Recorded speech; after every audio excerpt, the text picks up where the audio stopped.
What's up, my knife people of YouTube? Alright, we got another cut test for you guys today, and it's going to be done with the AD10 Lite and AUS10. The reason I chose this steel today is because there's just not very many cut tests or information on it on YouTube. Pete's did a couple, I believe. Outpost 76 did one, maybe. So I want to give, a cut test that's actually not years and years old on this steel. AUS10 is just looked at as another, budget steel, and it's really looked at in a poor light, considering it's actually a very high performance steel, or for the money, that is. When you can get AUS10 in the, say, sub $80 price range, that is a perfectly good steel for the money.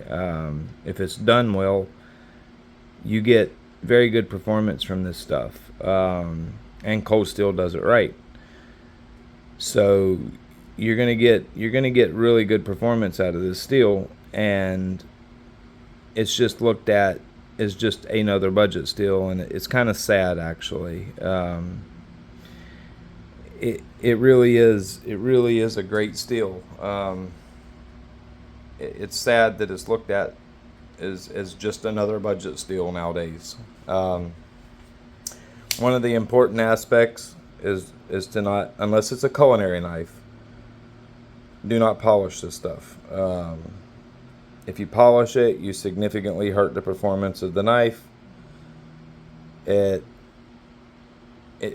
an EDC type knife, polishing it on a culinary knife is just fine. That really won't cause no issues. But on an EDC knife, if you want bite, you really do not want to take this stuff very high of a grit at all. Kind of like, think of it as 154 or CPM 154. How you would not want to take it over 400 to 600 grit.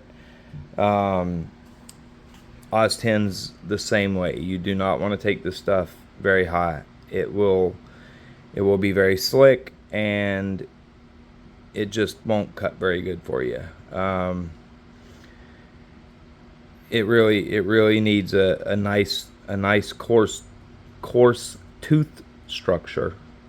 That was kind of tough to say, actually. A coarse tooth structure in order to really perform well as an EDC knife, or EDC steel. On culinary knives that are run a little harder, 62-ish, 63 in some cases, it's just fine to polish, because you really don't need that bite like you do in an EDC knife. Anyways, we're going to cut test it and get y'all some good information on this stuff.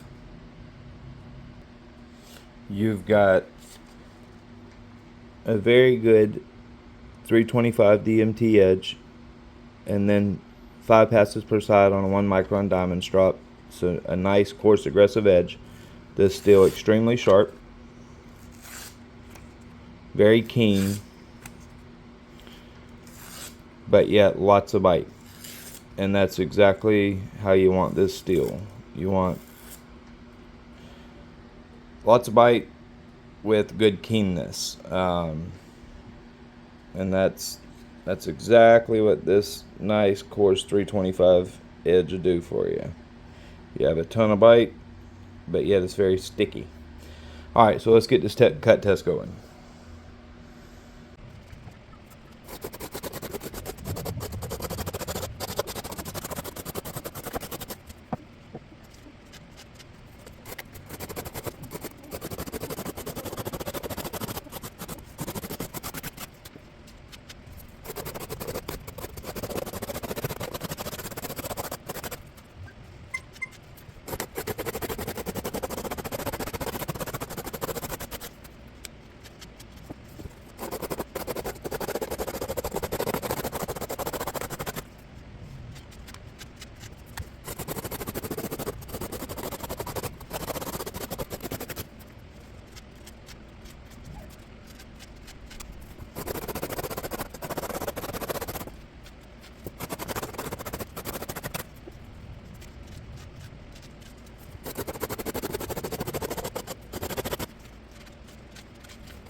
Alrighty, cut test complete. We did 471 feet with AUS10A from Cold Steel.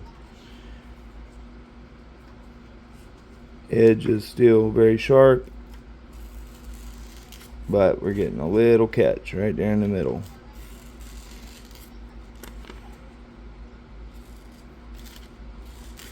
Yep, just a little catch.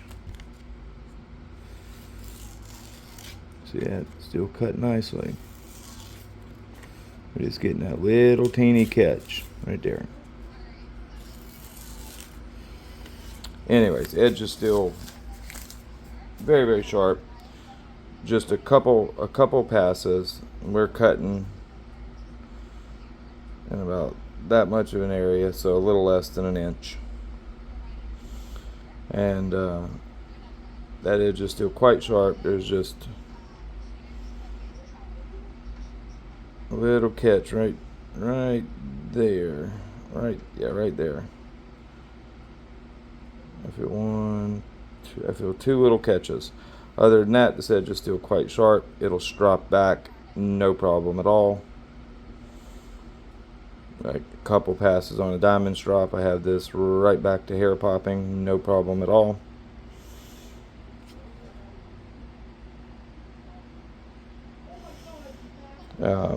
Yeah, AUS10 is a damn good steel when you can get it at relatively low cost. It's got pretty good toughness as well, so you shouldn't shy away from AUS10. There's nothing wrong with this steel as long as they're not asking too much money for it. There's plenty of performance in it. Remember, this is a quite thick knife. Even though it's got that hollow ground section, it's still quite thick.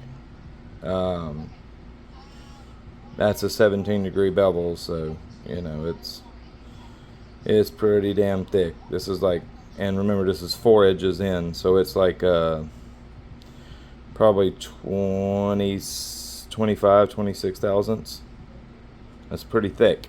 And yeah, as much as this test takes geometry out of the equation and how the test is called, you know, cutting newspaper or slicing newspaper, geometry still plays a role. So if this was, you know, like the average knife that I'm cut testing, as far as geometry is concerned, that would definitely increase that number some.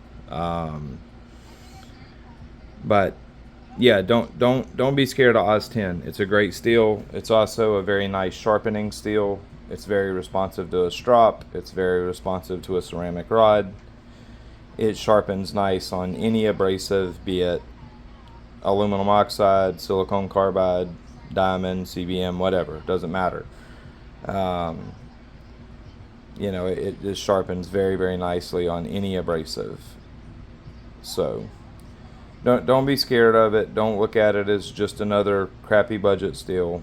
AUS10 is actually a very good steel. Alright, YouTube, I hope y'all enjoyed this one, and get you some AUS10. I have no doubt that you'll enjoy it. It's a good steel.